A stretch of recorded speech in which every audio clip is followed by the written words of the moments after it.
খারাপ ফল করার জন্য বিজেপিকে কড়া ভাষায় আক্রমণ আরএসএস এর। বৃহস্পতিবার আরএসএস এর জাতীয় কার্যনির্বাহী সদস্য ইন্দ্রেশ কুমার বিজেপিকে অহংকারী বলে উল্লেখ করেছেন। তিনি সাফ বলেছেন যে নির্বাচনের ফলাফল বিজেপির মনোভাবকে প্রতিফলিত করে। তিনি বলেন, দলটি ভক্তি দেখালেও অহংকারী হয়ে গিয়েছিল। ইন্দ্রেশ কুমারের নিশানা থেকে বাদ যায়নি ইন্ডিয়া জোটও। 2024 সালের লোকসভা নির্বাচনে বিজেপি তার প্রত্যাশিত ফল পায়নি। গোটা দেশে কাজ করেনি মোদি ম্যাজিক, তবে লড়াই হয়েছে জোরদার। অনেকটাই এগিয়ে গিয়েছে ইন্ডিয়া জোট। কংগ্রেসের আসনও বেড়েছে। অন্যদিকে আসন কমলেও ফের ক্ষমতা এসেছে এনডিএ। প্রসঙ্গত, এ সবকিছু মিলিয়ে বিজেপির নির্বাচনী ফলাফলের জন্য আরএসএস প্রধান মুখ খোলেন। আরএসএস প্রধান মোহন ভাগবত জানান যে গণতন্ত্রের একটা গুরুত্বপূর্ণ প্রক্রিয়া হলো ভোট। এখানে যেহেতু দুটো পক্ষ রয়েছে, সেই কারণে লড়াই হবে।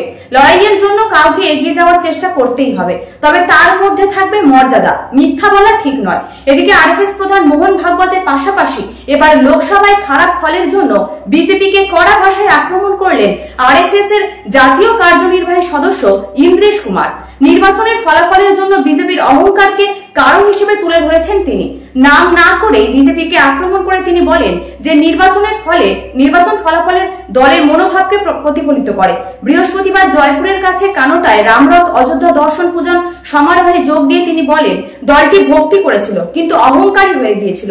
এদিন ইন্দ্রেশ কুমারের নিশানায় ছিল ইন্ডিয়া ব্লকও। তিনি বলেন, গণতন্ত্রের রামরাজ্যের বিধান দেখুন। যারা রামের ভক্তি করেছিলেন কিন্তু ধীরে ধীরে অহংকারী হয়েছিলেন, সবচেয়ে বড় দল হিসেবে নিজেদের তুলে ধরেছিল, কিন্তু যে ভোট পাওয়া উচিত ছিল তা ভগবানের কারণে বন্ধ হয়ে গিয়েছে। এটা ছিল তাদের অহংকার। আরএসএস ম্যাগাজিন অর্গানাইজারের সর্বশেষ সংখ্যা বের হওয়ার কয়েকদিন পরই এমন মন্তব্য করা হয়েছে।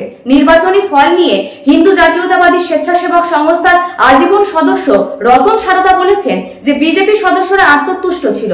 তিনি বলেন, নির্বাচনের ফলগুলি অতি আত্মবিশ্বাসী বিজেপি কর্মী এবং তাদের নেতাদের বাস্তবতা। তিনি বলেন যে বিজেপি এই নির্বাচনে আরএসএস ক্যাডারদের সাহায্য করেনি। তিনি বলেছেন যে বিজেপি কর্মী, আরএসএস কর্মী এবং সাধারণ মানুষের পক্ষে স্থানীয় বিজেপি সাংসদ এবং বিধায়কদের কাছে পৌঁছানো সম্ভব ছিল না।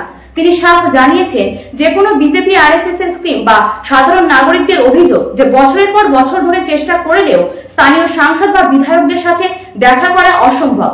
কেন বিজেপির নির্বাচিত সাংসদ এবং মন্ত্রীরা সবসময় ব্যস্ত থাকেন, কেন তাদের নির্বাচনী এলাকায় দেখা যায় না বলেও প্রশ্ন তুলেছেন সারদা।